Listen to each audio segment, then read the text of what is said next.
¿Alguna vez te has detenido a pensar qué sucede después de la muerte? No estoy hablando de las teorías que hoy nos venden en películas o de las historias que escuchamos sobre fantasmas y almas perdidas.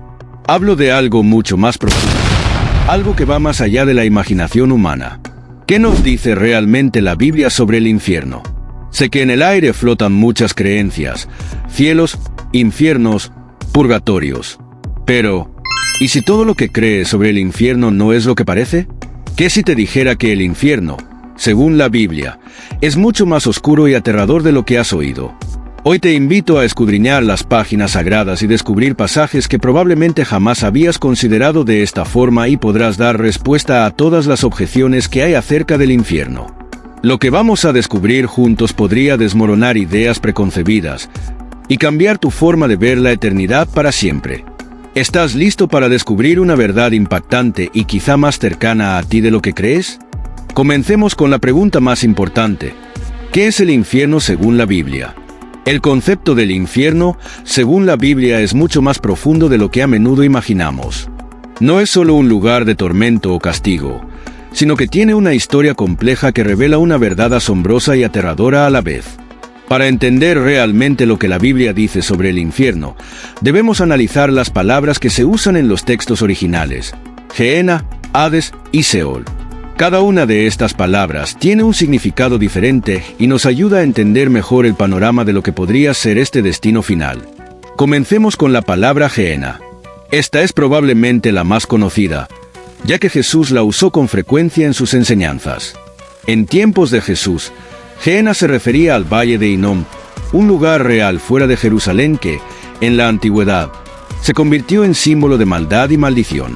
Durante ciertas épocas, ese valle fue el sitio donde se realizaban sacrificios de niños a dioses paganos como Moloch, algo profundamente condenable en la Biblia. Con el tiempo, Gehenna se asoció con la idea de un lugar de destrucción y juicio final. Jesús, al utilizar esta palabra, no solo estaba refiriéndose a un lugar geográfico, sino también a la condición espiritual de aquellos que rechazan a Dios. En Mateo 5:22, Jesús dijo: «Y cualquiera que diga necio a su hermano, será culpable ante el concilio, y cualquiera que le diga fatuo, estará en peligro del infierno, Gehenna». Aquí, Gehenna no se refiere simplemente a un castigo temporal o a un lugar de tormento pasajero. Es el destino final para aquellos que se apartan de la verdad de Dios. Ahora, pasemos a la palabra Hades, que aparece varias veces en el Nuevo Testamento, especialmente en los Evangelios y en las cartas de Pablo. Hades hace referencia a lo que se podría llamar el reino de los muertos, un lugar donde los muertos esperan el juicio final. No se debe confundir con Gehenna, ya que Hades no necesariamente implica tormento eterno. Es más bien un lugar de espera para aquellos que han muerto, antes del juicio definitivo. En Lucas 16:23, por ejemplo, Jesús cuenta la parábola del rico y Lázaro. El rico muere y va a Hades, donde se encuentra en tormento. Pero esto no debe tomarse como la descripción final del infierno, sino como un estado intermedio. En este sentido, Hades es una mortalidad temporal antes del juicio final que vendrá en el día del Señor. Por último, tenemos la palabra Seol, que proviene del hebreo y aparece en el Antiguo Testamento. Seol es un término más amplio que simplemente infierno. En la tradición hebrea, Seol es el lugar de los muertos, donde van tanto los justos como los injustos.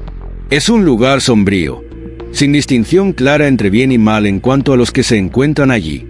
De hecho, en muchos de los primeros textos bíblicos, Seol era visto simplemente como la morada de todos los muertos, sin la noción clara de juicio o tormento eterno. Por ejemplo, en Génesis 37:35, cuando Jacob pierde a su hijo José, dice: «En vano lloraré por mi hijo hasta que descienda al Seol». Aquí, Seol se utiliza como una metáfora del sepulcro o la muerte misma. No es necesariamente un lugar de tormento eterno, sino simplemente un lugar de separación de los vivos, donde los muertos esperan. Para entender mejor el concepto del infierno en la Biblia, es fundamental considerar el contexto histórico y teológico.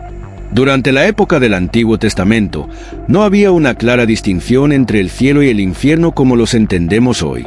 La visión del más allá estaba más centrada en la muerte como un estado de sombra o separación de Dios, sin una visión tan definida de castigo eterno.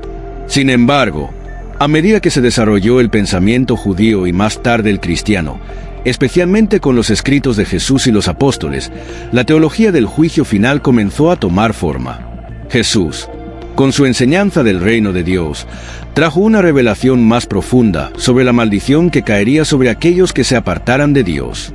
La transformación del Seol y el Hades hacia un concepto más cercano al infierno de castigo eterno se consolidó con la revelación de que, al final, habrá una separación eterna entre los justos y los injustos, con el fin de los tiempos simbolizado por el juicio final. Apocalipsis 20:15. El infierno, según la Biblia, es mucho más que un lugar de fuego y tormento. Es un lugar de juicio y separación definitiva de Dios. El concepto ha evolucionado desde una simple morada de los muertos a un lugar de condena eterna para aquellos que rechazan la vida que Dios ofrece. La Biblia no solo menciona el infierno como un concepto abstracto, sino que lo describe con imágenes impactantes y palabras que no dejan lugar a dudas. Estos pasajes no son simples advertencias, son un recordatorio de la importancia de nuestras decisiones y de las consecuencias eternas que tienen. Hoy, analizaremos 3 de los textos más contundentes sobre este tema. Mateo 13:50, allí será el llanto y el crujir de dientes. Imagina una red lanzada al mar, recogiendo todo tipo de peces. Algunos son buenos y otros son malos. Jesús usa esta imagen en la parábola de la red para ilustrar el juicio final. Mateo 13:47-50. Cuando los pescadores separan los peces buenos de los malos, estos últimos son arrojados al fuego. Este versículo culmina con una descripción escalofriante. Allí será el llanto y el crujir de dientes. Aquí, Jesús no está hablando de un lugar temporal ni de un estado de ánimo pasajero. Está describiendo un destino eterno, un lugar de sufrimiento consciente y desesperación total. ¿Qué significa el crujir de dientes? En el contexto bíblico, simboliza angustia extrema, remordimiento y desespero. Es la reacción de aquellos que, al enfrentar el juicio, reconocen que su destino es irreversible. El crujir de dientes aparece 6 veces en el Evangelio de Mateo, Mateo 8:12, 13:42, 13:50, 22:13, 24:51, 25:30. También puede simbolizar enojo y resentimiento, lo que indica que quienes están en esa condición podrían lamentar su separación de Dios con rabia en lugar de arrepentimiento. ¿Puedes imaginar ese momento? Saber que hubo oportunidades, advertencias y decisiones que pudieron cambiarlo todo, pero que ahora ya es demasiado tarde. Ese es el mensaje profundo de este pasaje. El infierno es un destino real, irrevocable y profundamente angustiante. Mateo 25:46. E irán estos al castigo eterno, y los justos a la vida eterna. Jesús no solo describe el infierno como un lugar de sufrimiento, sino que lo coloca en un contraste directo con la recompensa celestial. En este pasaje, Jesús está hablando del juicio de las naciones, donde los justos y los impíos serán separados como un pastor separa las ovejas de los cabritos. Este versículo es impactante porque no deja espacio para interpretaciones ambiguas. Los justos serán llevados a la vida eterna, mientras que los impíos serán enviados al castigo eterno. Ambas palabras, vida y castigo, están unidas por el adjetivo eterno, dejando claro que ambos estados son para siempre. ¿Sabías que el término griego para eterno, aionios, es el mismo que se usa para describir la naturaleza eterna de Dios? Esto significa que el castigo del infierno es tan duradero como la vida en el cielo. Segunda de Tesalonicenses 1:9, estos sufrirán el castigo de eterna destrucción, excluidos de la presencia del Señor. El apóstol Pablo nos ofrece una visión desgarradora del infierno en esta carta. Aquí, el castigo no solo implica tormento, sino una separación eterna de la presencia de Dios. Piénsalo. Todo lo que conocemos de bueno, hermoso y pacífico en este mundo proviene de Dios. Ser separado de su presencia significa perder todo eso para siempre. Eterna destrucción. Esta frase no significa aniquilación, sino un estado continuo de ruina y sufrimiento. Es una existencia sin propósito, sin esperanza y sin Dios, excluidos de la presencia del Señor. Esta es quizá la parte más aterradora. El infierno no es solo un lugar de fuego y tormento físico, Es un estado de completa separación de aquel que nos creó, que nos ama y que nos ofrece una relación eterna. ¿Puedes imaginar vivir eternamente sin la luz, la paz y la misericordia de Dios? Es un vacío absoluto, un abismo que nunca termina. Este pasaje nos invita a tomar en serio el llamado de Dios a reconciliarnos con Él. El mensaje sobre el infierno no se limita a unos pocos versículos. A lo largo de las Escrituras, encontramos advertencias contundentes, imágenes aterradoras y descripciones detalladas sobre la realidad de este lugar. Veamos algunos de los pasajes más impactantes. 1 Apocalipsis 21:8. Pero los cobardes, incrédulos, abominables, tendrán su parte en el lago que arde con fuego y azufre. Aquí, Juan describe el lago de fuego como el destino final de los cobardes, incrédulos, y aquellos que viven en abierta rebeldía contra Dios. Fuego y azufre. Esta frase evoca imágenes de destrucción y sufrimiento eternos. Pero más allá de la descripción física, este lago representa una separación definitiva de todo lo bueno que proviene de Dios. Curiosamente, en el mundo antiguo, el azufre era conocido por su capacidad purificadora, pero aquí se usa como un símbolo de juicio extremo. Lucas 16, 23, 24. La historia del rico y Lázaro, Jesús, el maestro de las parábolas, nos da una de las descripciones más claras del tormento en el infierno. En esta historia, el rico se encuentra en un lugar de tormento después de su muerte, mientras Lázaro, un mendigo, es llevado al seno de Abraham. En tormentos, alzó sus ojos. El rico está consciente de su sufrimiento, lo que muestra que el infierno no es un lugar de inconsciencia, sino de dolor consciente. Que moje la punta de su dedo. Incluso una gota de agua se convierte en un alivio inalcanzable, subrayando la desesperanza del infierno. Marcos 9, 43, 48. Donde el gusano de ellos no muere, y el fuego nunca se apaga. Jesús habla directamente sobre el peligro del pecado y su capacidad para llevarnos a la condenación eterna. Su advertencia es clara. Es mejor perder una parte del cuerpo que permitir que el pecado nos lleve al infierno. Donde el gusano de ellos no muere. Esto simboliza la perpetuidad del sufrimiento en el infierno. No hay alivio, no hay final. El fuego nunca se apaga. Este fuego eterno es una metáfora del juicio continuo sin escape. En el contexto cultural de la época, Jesús hace referencia al Valle de Hinnom, un lugar conocido como Gehenna, donde se quemaban residuos y cuerpos de criminales. Este valle se convirtió en un símbolo del infierno debido a su fuego constante. Judas 1:7. Sodoma y Gomorra sufrieron el castigo del fuego eterno. La destrucción de Sodoma y Gomorra es uno de los juicios más famosos de la Biblia. En Judas 1:7, este evento se usa como una advertencia del castigo que espera a aquellos que siguen prácticas impías. Fuego eterno. Aquí no se habla solo del juicio en la tierra, sino de un castigo eterno que refleja la seriedad del pecado. Este versículo nos recuerda que la justicia de Dios es un recordatorio continuo para la humanidad de las consecuencias de ignorar su voluntad. Dios no se complace en el castigo. Su deseo es que todos vengan al arrepentimiento y eviten este destino. Estos pasajes nos muestran que la Biblia es clara sobre la existencia del infierno. No es un mito ni una exageración. Es un lugar de juicio, un recordatorio de que nuestras decisiones tienen consecuencias eternas. Pero también nos muestran el corazón de Dios, uno que llama a todos al arrepentimiento antes de que sea demasiado tarde. Ahora, hablemos de las objeciones más comunes sobre el infierno. Muchas personas luchan con la idea de un lugar de castigo eterno. Algunos argumentan que no encaja con la idea de un Dios amoroso. Otros lo ven como una metáfora o un recurso alegórico.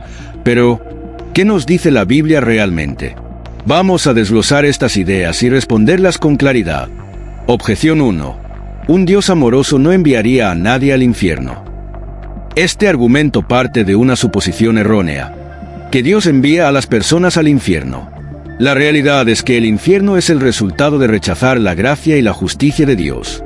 En 2 de Pedro 3:9, se nos dice que Dios no quiere que ninguno perezca, sino que todos procedan al arrepentimiento. Su amor nos da la libertad de elegir, pero también respeta nuestras decisiones. Imagínate que alguien te ofrece una puerta de escape en un incendio, pero tú decides no cruzarla. ¿Es culpa de la persona que te ofreció ayuda o de tu elección? Así es con Dios y el infierno. Es una consecuencia de nuestras propias decisiones. Objeción 2. El infierno es solo una metáfora, no un lugar literal. Esta idea ha ganado popularidad entre quienes no quieren aceptar el concepto de un castigo eterno. Sin embargo, Jesús habló del infierno más que cualquier otro tema de juicio, y lo hizo con descripciones vívidas. En Mateo 13:50, Jesús describe el infierno como un lugar de llanto y crujir de dientes. Esta no es una metáfora vaga, es una descripción directa. En Marcos 9:43-48, Él menciona un fuego que nunca se apaga y un gusano que nunca muere, indicando perpetuidad. ¿Crees que Jesús, el Maestro de la verdad, usaría descripciones tan gráficas si el infierno fuera solo una idea simbólica? Su intención es clara: advertirnos sobre un peligro real. Objeción 3. El castigo eterno es injusto para los pecados temporales. A primera vista, puede parecer desproporcionado que un pecado cometido en el tiempo tenga consecuencias eternas. Pero esto no considera la gravedad del pecado frente a un Dios santo y eterno. El pecado no se mide solo por la acción, sino por contra quien es cometido. Cuando pecamos, ofendemos a un Dios perfecto, y esa ofensa tiene implicaciones eternas. En Romanos 6:23, se nos dice que la paga del pecado es muerte, pero también que la dádiva de Dios es vida eterna en Cristo Jesús. Aquí vemos la justicia de Dios equilibrada con su misericordia. Piensa en esto. Una mentira a un amigo podría tener pocas consecuencias. Una mentira a tu jefe podría costarte el trabajo, pero una mentira al gobierno podría llevarte a la cárcel. La gravedad de nuestras acciones depende de a quién afectan, y cuando se trata de Dios, las implicaciones son eternas. Objeción 4. El infierno es incompatible con el amor de Dios. Muchos no pueden reconciliar la idea de un Dios amoroso con la existencia del infierno. Sin embargo, el amor de Dios se manifiesta precisamente en que Él nos advierte y nos da una salida. En Juan 3:16-18, leemos que Dios amó tanto al mundo, que dio a su Hijo unigénito, para que nadie tenga que perecer, sino que tenga vida eterna. El infierno no contradice el amor de Dios. Lo resalta al mostrarnos cuánto hizo para que no terminemos allí. El infierno es el lugar donde Dios respeta, de forma definitiva, la decisión de aquellos que han rechazado su amor y su oferta de salvación. El infierno no es un tema fácil de abordar, pero ignorarlo no lo hace desaparecer. Estas objeciones, aunque comunes, no disminuyen la verdad bíblica de que nuestras decisiones en esta vida tienen consecuencias eternas. Hemos recorrido un camino desafiante pero necesario. Ahora, me toca a mí preguntarte directamente: ¿estás preparado para enfrentar esta realidad bíblica? La existencia del infierno no es solo una idea aterradora o un concepto teológico. Es una advertencia amorosa. Dios no quiere que ninguno de nosotros perezca, pero también nos deja libres para elegir. Es un recordatorio de lo que está en juego: nuestra eternidad. La decisión está en tus manos. El infierno no es un destino inevitable, es una consecuencia evitable. Jesús vino a este mundo, vivió, murió y resucitó para que tú y yo no tengamos que enfrentar ese castigo eterno. Pero la decisión no depende de nadie más, solo de ti. Si todo lo que hemos hablado hoy es cierto, y creo profundamente que lo es, ¿no merece la pena detenerse y reflexionar sobre tu destino eterno? No tomes mi palabra como única verdad. Te invito a que abras la Biblia y leas estos pasajes por ti mismo. Mateo 13:50, Mateo 25:46, Segunda de Tesalonicenses 1:9, Lucas 16:23-24, Marcos 9:43-48, Apocalipsis 21:8. Descubre con tus propios ojos lo que Dios dice acerca del infierno y la eternidad. Es una conversación entre tú y Dios, y es la más importante que jamás tendrás. Si este mensaje te ha hecho pensar, quiero pedirte 3 cosas. Suscríbete a este canal para que podamos seguir explorando juntos los temas más importantes de la Biblia y la vida. Dale me gusta para que más personas puedan verlo y reflexionar sobre estas verdades. Compártelo con alguien que necesite escuchar este mensaje hoy. Gracias por acompañarme en este viaje profundo y emocionante. Nos vemos en el próximo vídeo. Dios te bendiga. Hasta la próxima aventura.